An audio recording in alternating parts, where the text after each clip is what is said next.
Nous sommes à cette conférence spécifique de la Fédération internationale de la Croix-Rouge et de la Fédération internationale des industries pharmaceutiques pour parler notamment des maladies non communicantes et des comportements qui pourraient prévenir justement ces maladies.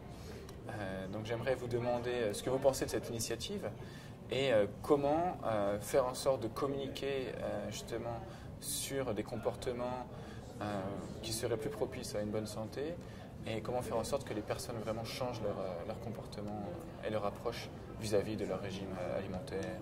Alors c'est une initiative qu'on pourrait qualifier simplement d'excellente parce qu'elle s'appuie sur quand même des choses intéressantes aujourd'hui dans le domaine de la santé publique. La première chose, c'est qu'une évidence, la plupart des problèmes de santé que les populations rencontrent aujourd'hui, en tout cas dans les populations occidentales, ce sont des problèmes qui sont liés à nos modes de vie, au comportement. Donc c'est vrai que plutôt que de soigner les gens, souvent on dit que ça serait quand même mieux que ces personnes-là soient informées qu'un certain mode de vie un peu moins nocif pourrait prévenir l'apparition des maladies plutôt que de les guérir une fois qu'elles sont survenues.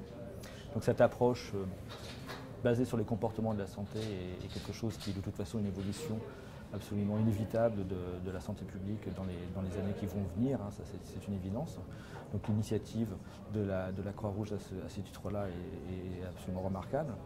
Deuxième chose qui rend leur approche extrêmement positive, c'est qu'ils ont créé un programme qui n'est pas un peu sorti comme ça de la réflexion d'une ou deux personnes. Ils ont au contraire construit un programme sur la base de théories et sur la base d'éléments validés dans la littérature scientifique récente en psychologie de la santé. Parce que c'est vrai que souvent on observe que les programmes de changement de comportement s'appuient sur des idées un peu anciennes.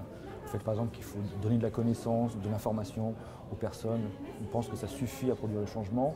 On sait maintenant depuis assez longtemps que c'est une condition nécessaire mais absolument pas suffisante pour produire le changement. Il y a tout un tas d'autres étapes, d'autres facteurs qu'il faut mettre en œuvre pour que le changement se produise.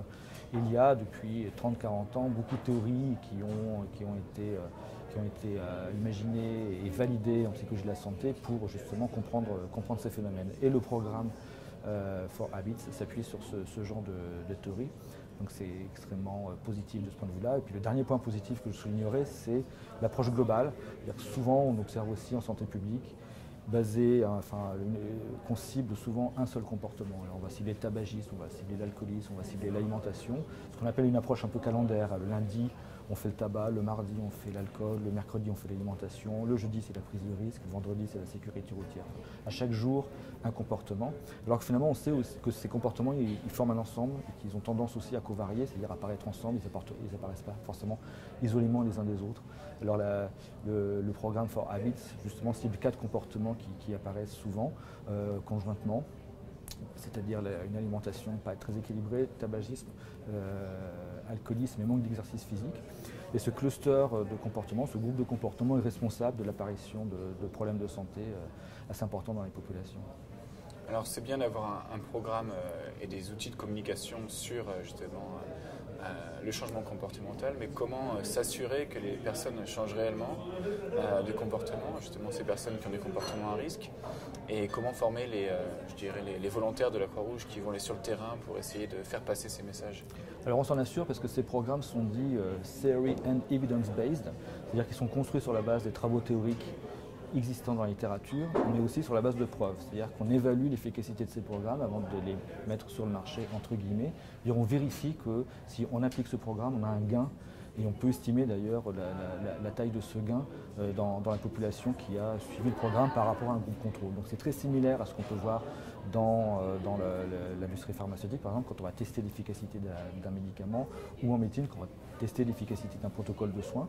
Bien là, avec une méthode très similaire, on va tester l'efficacité d'un programme, l'éducation de la santé par exemple, en s'adressant à un groupe de personnes qui vont suivre ce programme et puis en comparant ensuite l'évolution de leur comportement par rapport à un groupe de personnes qui aura suivi un programme placebo ou pas de programme du tout. Donc on peut même estimer la taille d'effet de l'efficacité du programme. Et on sait que cette taille d'effet est souvent modeste, c'est quelque chose une limite on sait de ce programme-là, souvent modeste mais beaucoup plus intéressante que de ne rien faire, puisque quand on multiplie, quand on fait un programme de communication en santé à l'échelle d'un pays, donc on va s'adresser à des millions de personnes. Donc même si on a une taille d'effet qui va faire qu'il y a 3, 4, 5% de la population qui va, suite à ce programme-là, modifier significativement son style de vie, à l'échelle de la population, c'est un changement qui est énorme et qui peut avoir des répercussions tout à fait significatives ensuite sur la santé publique. Donc pour avoir un impact assez important sur une population donnée, il y a le temps, en fait, j'imagine, qui compte énormément, le temps de la campagne et également l'influence que ça peut avoir sur les changements comportementaux des gens. On voit notamment en France la longueur des campagnes de sécurité routière qui aujourd'hui font leurs preuves de plus en plus, pareil contre le tabagisme. Donc vous pensez que vraiment ce sont des campagnes de communication que l'on va lancer maintenant dans un certain nombre de pays et qui auront un impact grand dans plusieurs années, voire plusieurs décennies? Alors chasser naturel et revient en galop, c'est vrai que quand on fait des programmes un peu ponctuels, on peut produire du changement, mais qui va revenir, qui va s'annuler après lorsque l'incitation, la communication aura disparu. Il y a des effets générationnels. Ça se voit très bien par exemple sur le risque sexuel. On a fait beaucoup de communication sur le risque sexuel dans les années 90, et puis un peu moins maintenant puisqu'il y a eu le traitement avec les trithérapies qui est apparu. Et donc du coup, on voit réapparaître chez les jeunes qui n'ont pas justement suivi cette éducation à la santé, on voit réapparaître un certain nombre de comportements de prise de risque. Donc il en va de même pour tous les comportements qui ressurgissent un peu spontanément. Donc il faut suivre effectivement, il faut répéter les programmes, il faut que ça devienne véritablement de l'éducation des populations, comme on apprend plein d'autres choses à l'école, on apprend l'hygiène, on apprend comment se comporter en société. Mais il faut aussi avoir toutes ces informations sur quels sont les comportements qui ont un bon impact sur la santé, puis quels sont les comportements qui ont un impact plus nocif.